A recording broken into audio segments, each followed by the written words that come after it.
আসসালামু আলাইকুম ওয়া রাহমাতুল্লাহি ওয়া বারাকাতুহু। শিক্ষিত উদ্যোক্তা ইউটিউব চ্যানেল এবং ফেসবুক পেজে আপনাকে স্বাগতম। আপনারা অবশ্যই টাইটেল এবং থাম্বনেল থেকে বুঝতে পারছেন এখন এই ভিডিওটি কী নিয়ে। ভিডিওটি হচ্ছে বর্তমানে আমরা দেখতে পাচ্ছি চারিদিকে ছড়িয়ে পড়েছে বার্ড ফ্লু প্লাস হচ্ছে আইবিএস, যেটাকে আমরা আইবিএস নামে চিনি অথবা অনেকে বার্ড ফ্লু নামে যে রোগটাকে চিনি সেটা অনেকটা ছড়িয়ে পড়েছে। এবং এই বার্ড ফ্লু এবং আইবিএস থেকে আপনারা কীভাবে রক্ষা পাবেন সে বিষয় নিয়ে আজকে আলোচনা করব। এবং অবশ্যই যারা ভিডিওটি দেখতেছেন তারা অবশ্যই শেষ পর্যন্ত ভিডিওটি দেখবেন এবং আপনারা এই ভিডিওটির মাধ্যমে আশা করি বার্ড ফ্লু এবং আইবিএস সংক্রান্ত যে বিষয়গুলো সম্পূর্ণ বিষয়গুলো জানতে পারবেন এবং আমি এই ভিডিওটির মাধ্যমে সম্পূর্ণ বিষয়গুলো তুলে ধরবো আপনাদের মাঝে। বিশেষ করে আমরা হচ্ছে এই একটি খামারে আছি। এই খামারটি হচ্ছে ১০০ দিনের লেয়ার মুরগির পুলেট। আপনারা দেখতে পাচ্ছেন এগুলো নতুন খাঁচাতে উঠানো হয়েছে এবং নতুনভাবে নিপল লাগানো হয়েছে। আপনারা দেখতে পাচ্ছেন এগুলো নিপলে পানি খাওয়ায়। তবে এই খামারটিতে আমি যদিও ভিডিওটির সাউন্ডটি অফ করা, তবে সেক্ষেত্রে আপনি বুঝতে পারবেন এই খামারটিতে প্রচুর মুরগি ঝিমাচ্ছে এবং এই যে আপনারা দেখতে পাচ্ছেন এই মুরগিগুলো অনেকটা ঝিমাচ্ছে। সেক্ষেত্রে হচ্ছে বার্ড ফ্লু সংক্রান্তটা অনেকটা বেশি আছে খামারটিতে। কারণ হচ্ছে যেকোনো সময় মুরগিটির আপনারা জানেন যে ইমিউনিটি অনেকটা লস এখন বর্তমান যেহেতু শীতের আবহাওয়া। আপনি দেখতে পাচ্ছেন ঘরটিতেও একটি কিরকম মানে পুরাপুরি ঠান্ডা, ঠান্ডা অনুভব ছিল আমরা যখন খামারটি ভিডিওটি করছিলাম তখন। এবং আপনারা দেখতেছেন মুরগিগুলা একটু চুপচাপ থাকে। কারণ হচ্ছে মুরগিগুলার প্রচণ্ড ঠান্ডা এবং অনেক শীত ছিল। সেজন্য হচ্ছে বার্ড ফ্লু সংক্রান্তটা বলতে শীতকালে আপনার মুরগির ইমিউনিটি লস হয়। সেক্ষেত্রে যেকোনো একটি রোগ আসলে অথবা ভাইরাস আসলে সেটা আ সহ্য করার মতন ধারণ ক্ষমতা মুরগির অনেকটা কমে যায়। তবে সেক্ষেত্রে আমরা যদি মুরগির বার্ড ফ্লু রোগ থেকে বাঁচাতে চাই, সেটা হচ্ছে আমাদের কিছু প্রতিক্রিয়া ফলো করতে হবে।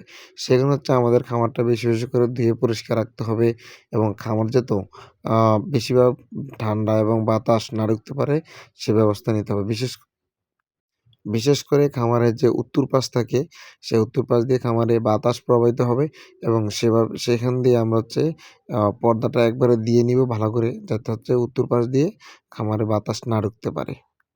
এবং খেয়াল রাখবো আমরা যে খামারে যেন আ অ্যামোনিয়া গ্যাসও তৈরি না হয়।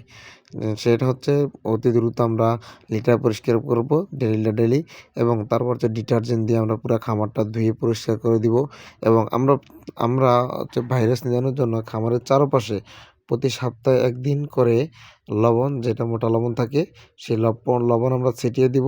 তার সাথে হচ্ছে আমরা ব্লিচিং পাউডার ছিটিয়ে দিব এবং জীবাণুনাশক হিসাবে বিভিন্ন প্রকারের বিভিন্ন কোম্পানির বিভিন্ন নামে যে জীবাণুনাশকগুলো আছে সেগুলো আমরা ইউজ করব।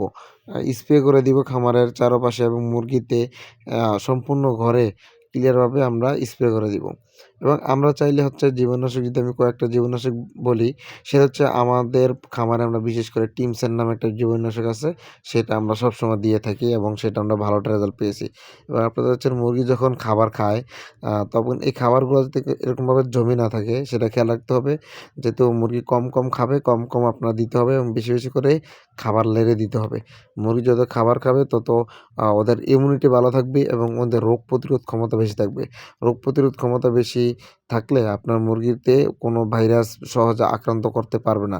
আর যদি রোগ প্রতিরোধ ক্ষমতা না থাকে তাহলে অতি দ্রুতই আপনার খামারে ভাইরাস প্রবেশ করবে এবং মুরগিতে আক্রান্ত হয়ে মুরগি দ্রুত আক্রান্ত ছড়িয়ে পড়বে।